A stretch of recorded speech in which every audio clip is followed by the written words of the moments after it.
Many sick or ailing Americans who have taken on tons of medical debt during the pandemic's economic crisis have not been able to go back to work, even as the bills pile up. Medical debt among members of Credit Karma, for example, spiked by $2.8 billion, or about 6.5% over the past 9 months. The number of people with past due medical debt grew from 19.6 million to 21.4 million people. It can seem hopeless at times. More from Paul Seegert, managing partner at PCS Advisers in Northern California. Paul, what a disaster. Well, it's a problem that's been brewing since the ACA kicked in. We've got north of $85 billion in medical debt held by insured Americans. So it is I would say, somewhat of a crisis. We've got 56% of adults in this country have medical debt that's been sent to collections, and that average American has less than $400,000 in savings. So it's something we need to do a better job of, without a doubt. I'll ask that question in just a minute, but I mean, is this not the most popular reason that people actually declare individual bankruptcy, medical debt?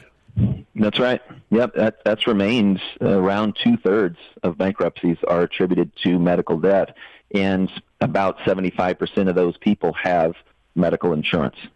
Goodness gracious. So let's get into this then. I mean, there's no simple solution, I would guess. Is there a solution at all? Well, what we've had, the problem is that since the ACA, we've done a good job of expanding the number of people who have insurance, but at the same time, to ration that coverage out, we've shifted a lot of cost to the consumer. Each of those insured people, the average deductible is now at $5,000, and that's when you compare that to the average savings of $400. There's a clear problem there.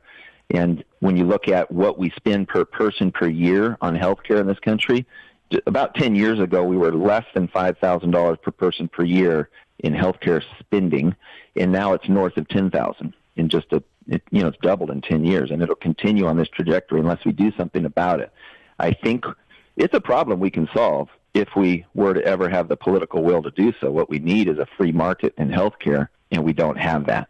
Yeah. Which would look like what? Like give an example. With two health insurance companies we know, like what could happen? Well, where we see the American consumer, the power of the American consumer working, and the power of competition working, and free market forces working, are the areas of healthcare where insurance is not involved. If you look at elective surgeries or LASIK surgery or cosmetic surgery, you have some of the best people in the country, and they're getting paid cash. The insurance system that we use to pay for healthcare that is such a mess isn't involved. I had an elective surgery just a couple of months back, and I found the best surgeon in America was in L.A. I flew there, gave them $10,000, and got a surgery. Had I used my insurance, this would have been north of $40,000, $50,000 that they would have billed my insurer. So the problem lies in how we pay for it with our insurance system. And then how much might you have paid out of pocket for that after insurance, say? Well, I would have paid out of pocket on a high deductible plan. I would have paid out of pocket nearly what I paid for the procedure, basically. Wow. So we're inflating costs in our system. The bypass surgery here is $78,000. In the UK, it's $24,000. Right. So that's a lack of transparency issue also, correct? But exactly. I mean, the biggest problem we face, I think, we don't have transparency. We've trained the consumer to consume healthcare in terms of co-pays and deductibles, and they do make decisions based on that. Mm-hmm. But really, we've put those in as obstacles to getting care, and we've got these really perverse incentives that where, when you look at the medical loss ratio rule that was part of the ACA, it said to insurers, you have to spend 85 cents of every dollar that we send you in premium on a claim, and you only get to live on the 15% that remains. And the unintended consequence of that was that insurers really lost all motivation to control the cost of care.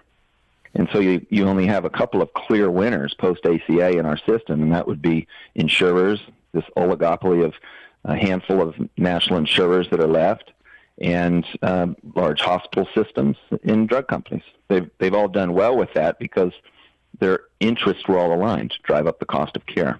And we don't see it. It's hidden behind this curtain of the insurance, the consumer sees, okay, I'm going to spend $100 for this drug. They don't know their plan is getting billed $10,000 here when it would only get billed, say, $2,000 in the UK for the same drug. And then at time of renewal, when their premium goes through the roof, they're scratching their head saying, what the heck happened? Right, frustrating. Thanks, Paul. Paul Seegert, managing partner at PCS Advisers.